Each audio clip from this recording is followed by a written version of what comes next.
Sup Shredders, my name is Logan aka Spiderhands and welcome to an SP Reviews where today we have ourselves some tracks from an act named Sweet Lily Love, and if we switch over to here we have ourselves tracks on Music V, with the first of these being Pipe Dream. Now this is not the first time I have reviewed Sweet Lily Love's work. There's actually quite a few I've checked out, and it's a pleasure to hear more, so we're going to listen through each of these tracks from start till finish. There's 3 tracks today and we're going to hear what we think. Starting with Pipe Dream, let's go.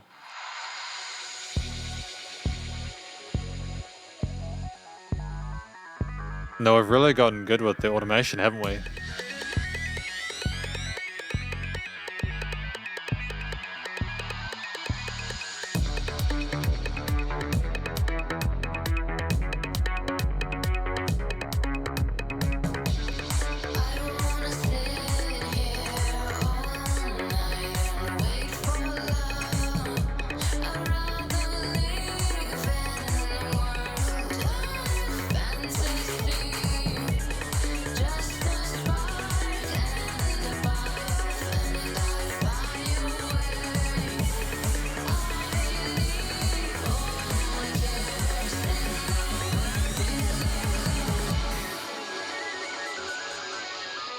We've come a long way.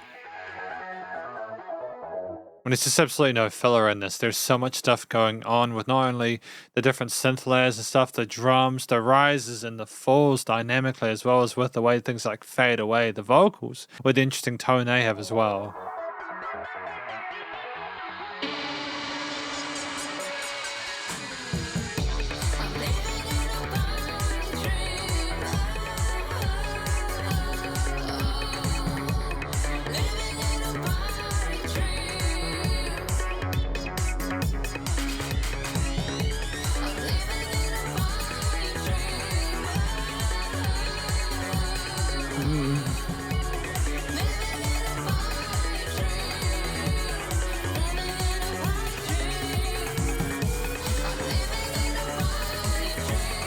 And it rises.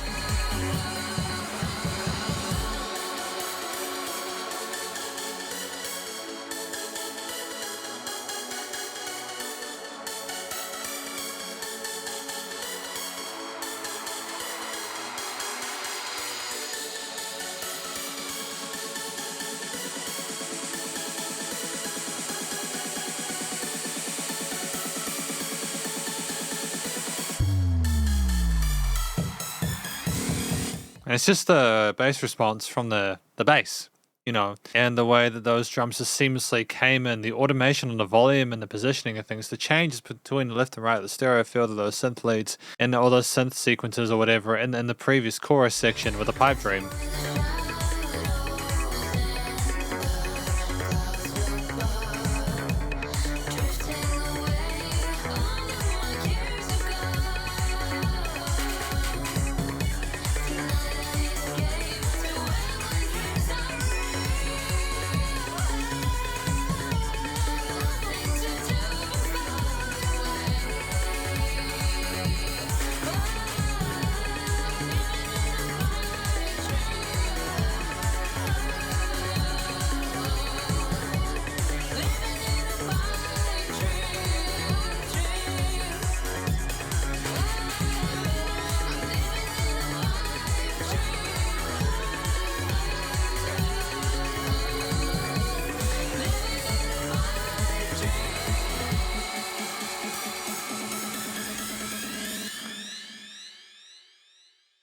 Yeah, I think with the previous tracks I listened to from Sweet Lily Love, I commented that I was happy with it. And what I mean by that is not just that I'm satisfied that we've put a lot of effort into it and that we've got all the box ticked in regards to like composition, the quality of the vocals, the storytelling, all you know, like the production and the individual instrument bits, but it's that I actually enjoyed it. And that's not something I can say for all the stuff I listened to during my reviews. Often I will unemotionally, like platonically, or try and I have to be sort of neutral about it, but I could actually feel myself having a sense of weird bias towards it where I was like, yeah, no, I like electronic music, and I can kind of I can compare that to a lot of the stuff like from major labels that I've heard and everything like that. And I appreciate a lot of the polish that is in this piece of music. It's a fantastic reintroduction to Sweet Little Love stuff. Attention to detail with the different synth layers, just the textures and tones of those are really nice and fresh. They sparkle and glisten, they're shiny, they're gorgeous, and it's the sequences, the triads and arpeggios that we use there are wonderful as well. They are mysterious and uplifting and mesmerizing. It does kind of sound like you're stuck in a dream. The bass, as well, we heard the 808s and other parts were nicely rounded in the mix. They weren't too boisterous, but they were nice and full sounding regardless. And it takes time to be able to craft that and get it to a point where it's satisfactory. The drums are nicely sidechained. They hit the mix neatly. They cut into it a little bit, but not too much, but enough for it's both typical for the genre, but also additive to the experience. The vocals are great. I enjoyed the tone of them. I think we hit the notes really neatly. There's a bit of vocal fry occasionally. The harmonies and melodies we had there were distinct and easy to follow along to. They made sense with the backing, and I'm stoked with it. I think that the story, if I'm not mistaken, is about someone being trapped in a pipe dream and not being able to get out of that, like kind of stuck in a situation where they got lost in the mist basically and not sure if they're able to return, not sure if they want to return. I also recognize the caterpillar from Alice in Wonderland, that kind of vibe there. If that's the kind of indication we're going for, it makes sense. It's really stellar dance music. Like I don't know if this is trance, would it be trance? But a final comment. What I especially enjoyed is that we had usually in this kind of music we'll have 2 or 4 times through an idea and then we'll switch in nice even sort of gaps, and that's not always the case. Because I teach DJing as well to people, often with some genres they'll have 1 time less of a thing, so you gotta be kind of careful when you're DJing to allow for that 1 time less of a section so that things don't get out of sync if you cue too far in advance. We're doing that here in a way that doesn't ruin the experience. I'm not sure if I agreed with every time we did it, but most of the time it was really stellar, and it made it more unpredictable, but also more interesting because of that. So a good effort. It's a great start. We have Dancepop next though, track number 2. Here we go.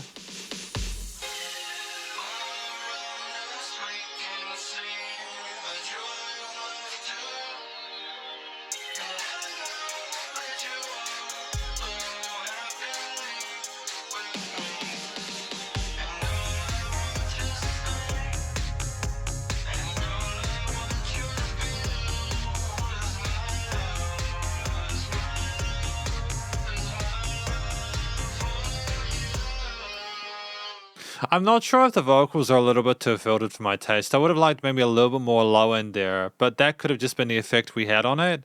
But that bass, man, it is rumbling, that is.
Okay, so it continues with that chord note accent, then we've got the male and the female vocals, I think. There's a nice color with the triads there on the keys.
And it's just those little drum fills as well. We had them in Pipe Dream as well. We're not just sticking with those quarter note grooves with the offbeat hi-hats there. We're adding some 16th note. Got my cat here. She's coming to say hello.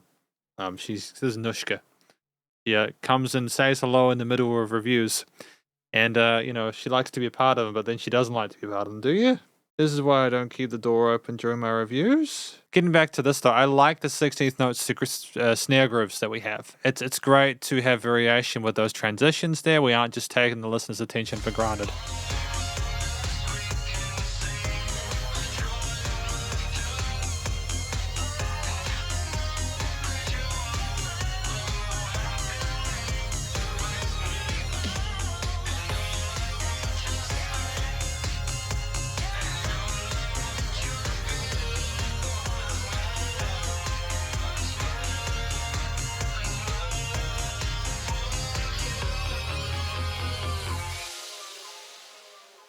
So, like, there is this element with this track there where I feel as if it's talking about, like, the romantic or, like, the attraction between one another. I think if I misunderstood correctly, the woman at one point, and correct me if I'm wrong, because this is a risky take, if I misunderstand this, like, they were talking about wanting the person deep inside them or something like that.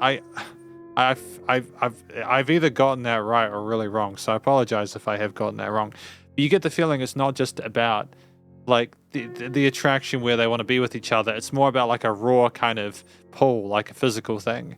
And I think that the glow, the grit of the bass just pumping and pulling forward, combined with the driving drum beat, the portamento lead lines there, as well as the key melodies and stuff, adding a bit of romanticism to it. It's just a really nice combination of elements. I would say that I think there was a resonance in the upper register for the vocal parts. I know I've got some effects on the vocals between the male and female ones where we're trying to sort of make them sound a bit more distinct by not having them as raw, and I don't have an issue with that, don't get me wrong. Like, stylistically especially, it's fun to mess with different sounds. But it's a situation where I think if we just notched, done a very fine comb notch in one of those 3 to 4 kilohertz areas or something like that, we might have found a frequency there that could have been lowered just a little bit to sort of smooth it out a tiny bit. It's not offensive or anything like that. They're just like a little bit of sharpness of there in that high end for me, but it's just the tiniest bit. They've clearly put attention into mixing and mastering this. I can tell it's really good. Really good music, and I think that, again, this is a shorter track at 3 minutes 30, and I appreciate not wanting to sort of engage it with too many different things. Like, there's no filler within this. Transitions are seamless as per the previous track. There's a consistency with what Sweet Lily Love is putting out now that I really appreciate. So well done. I'm super looking forward to Afterglow, though. Partially because I love the art. Just, it's very vivid and exciting, but also the music.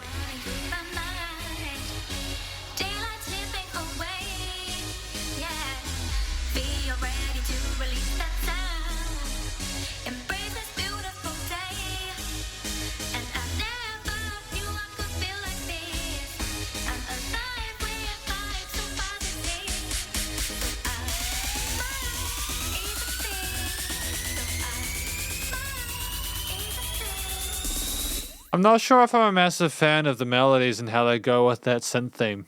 I like the sound of the elements individually. I'm just trying to sort of tie them together compositionally or harmonically.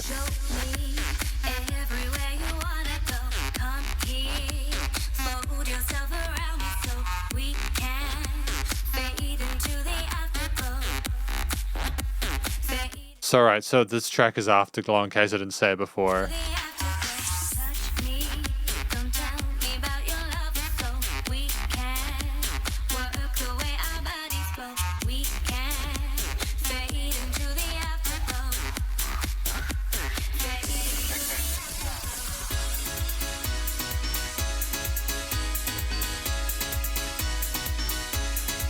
Hmm.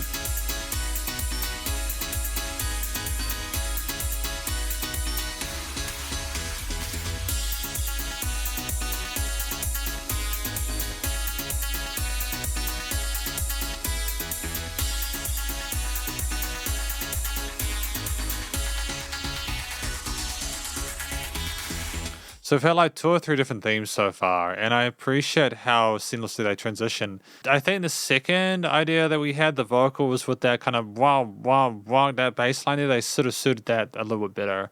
But it's just great to again be messing around with the different drum grooves, etc., experimenting with different synth sounds, and just using those rises and bits of automation to pull us through.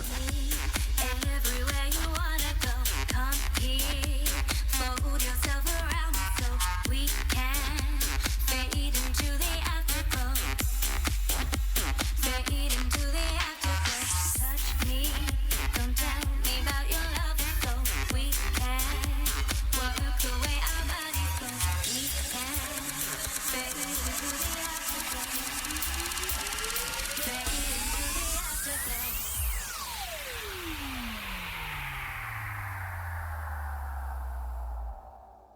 Oh, that was it. Oh, that was it. That was so short. Afterglow was so short. That caught me by surprise. I thought that's only 2 minutes 11. So that seemed more like an exhibition piece, like how well we could sync between concepts and how effectively could like that ending point where we just kind of kept rising and rising and rising and rising and rising. I was expecting us to come down, but that lack of resolution was kind of dope because it was like, oh, what's happened next? And then I suppose the next track would come in, Dancepop, for example, and then, oh, it's a new one. Basically, we're making a mix out of tracks even though we're not necessarily making a DJ mix out of them. I appreciate how malleable that is for purposes as such, but more importantly, I think the vocals, once we got past that intro bit and I could kind of combine them in a way where like, it just seemed like the notes we were using in that intro to me were like, I couldn't anchor them to the backing, and that's just maybe a subjective thing.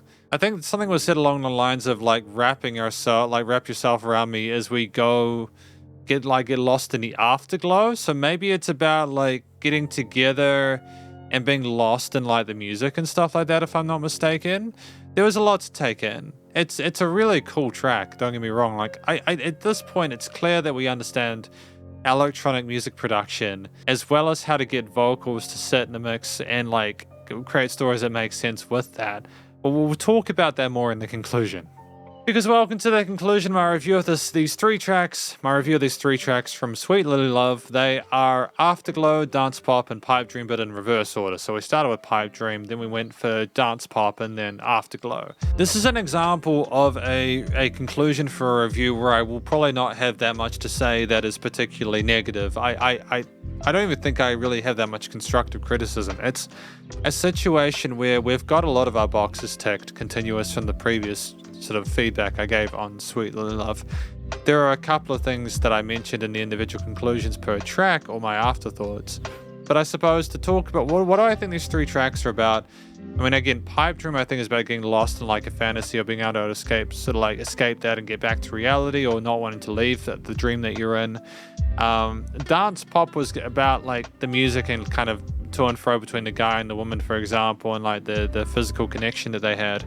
Afterglow was about like, for example, being in a rave or something like that and getting lost in the afterglow and like getting lost in the music together and kind of bonding over that. I assume kind of getting faded and stuff like that. And I dig it. I think that those are all things that relate to electronic music. A lot of music, especially the trance kind of stuff, is mesmerizing. It's meant to get you lost in that sort of fantasy.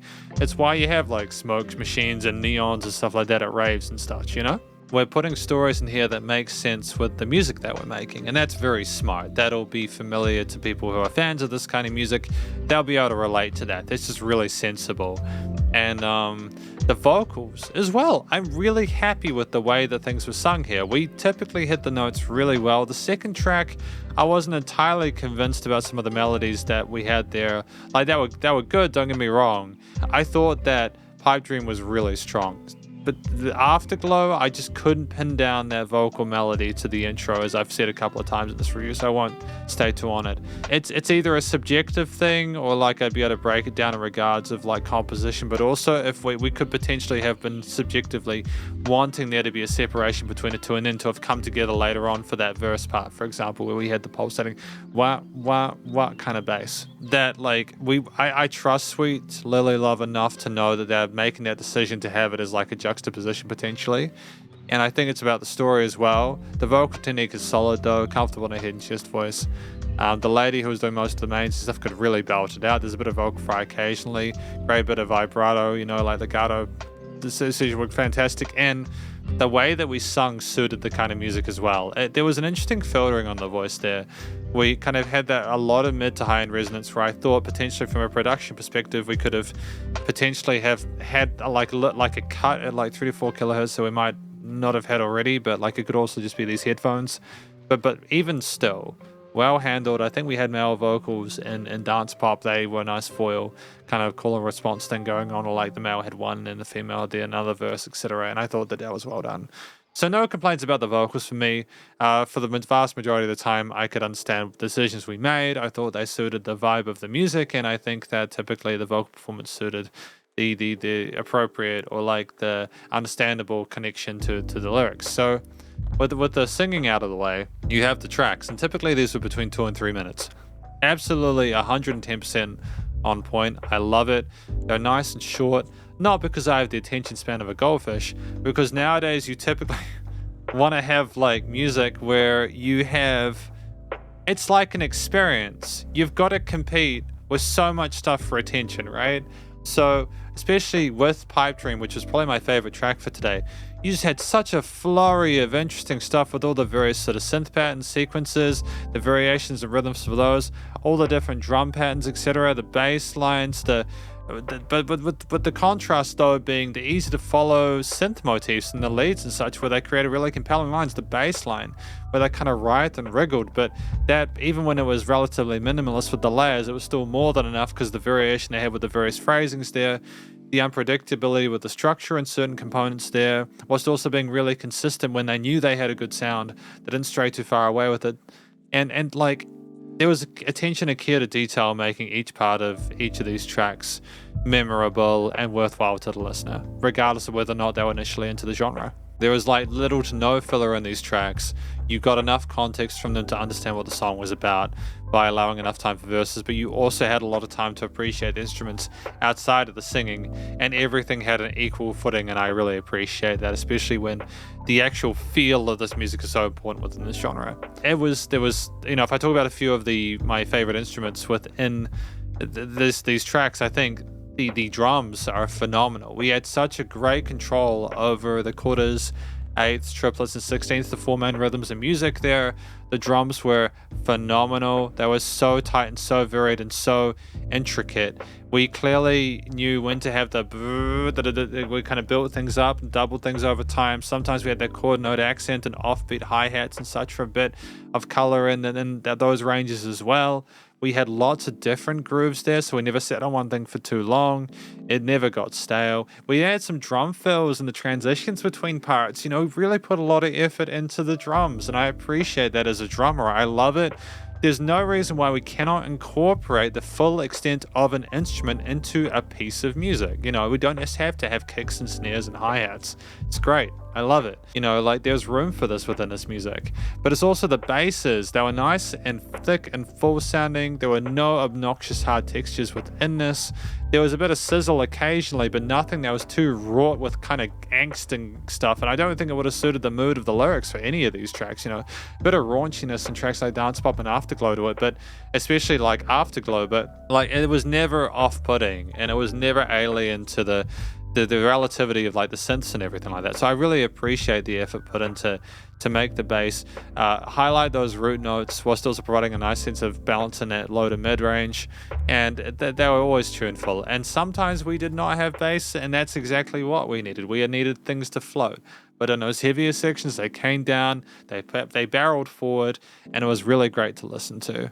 The synthesizers, the pads or sequences or main leads, whatever kind of synths they had, they were typically very energetic and pragmatic and very, they're well implemented. There was no point where I listened to a synth and thought, why did we have this here? Why is the purpose of this? Where, again, similar to the complete grasp of rhythm that we have with the drums and such, the synths had lots of various phrasings and such. We were not afraid to put them on different sides of the stereo field for the leads. We were not afraid to have lead lines kind of sync with what was going on with the vocals and interact and show a sense of chemistry there and connection.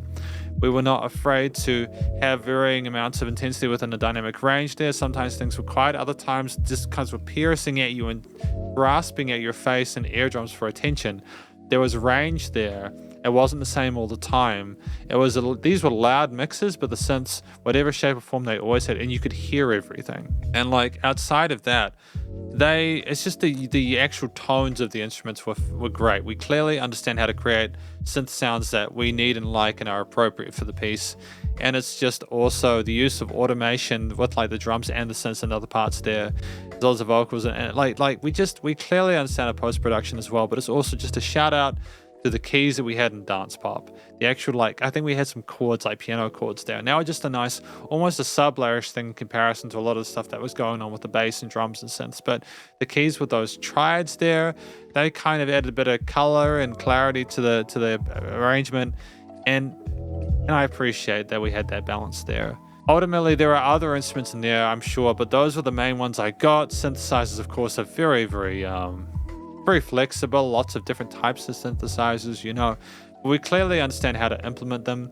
The themes for these tracks, usually I think my impression of the themes of these tracks is they weren't complicated with extensions or harmonies or anything like that. They were meant to be catchy, uplifting, energetic, glowing. They're meant to make you feel like you're moving with the chord note grooves on the drum kits and stuff like that. The peppiness of it gets you kind of hyped up and ready to go and do whatever. I think that combination of that with the vocals and the lyrics makes sense. But it's also just really gorgeous. The reverb and delay tails we had on some parts, especially with songs like Pipe Dream, they were alluring and mesmerizing. And we had a sense of beauty and they were sophisticated and sensual. And there was just a lot of attention paid to not just make it exciting, but also just you could kind of admire it. It actually sounds like they cared about making a really gorgeous environment for the listener to get lost in. So well done to Sweet Lily Love for that. Yeah, these are singles that I think could be released and do quite well. And I really hope that Sweet Lily Love does find success because they deserve it. They're at a point now where these are really strong tracks.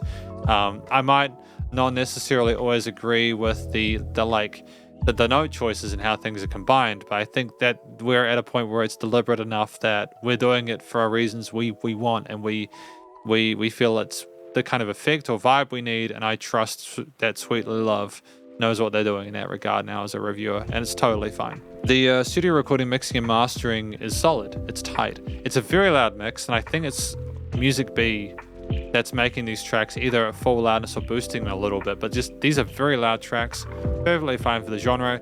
You can still hear the vocals clearly, as well as the synth, bass, drums, keys, and everything else going on.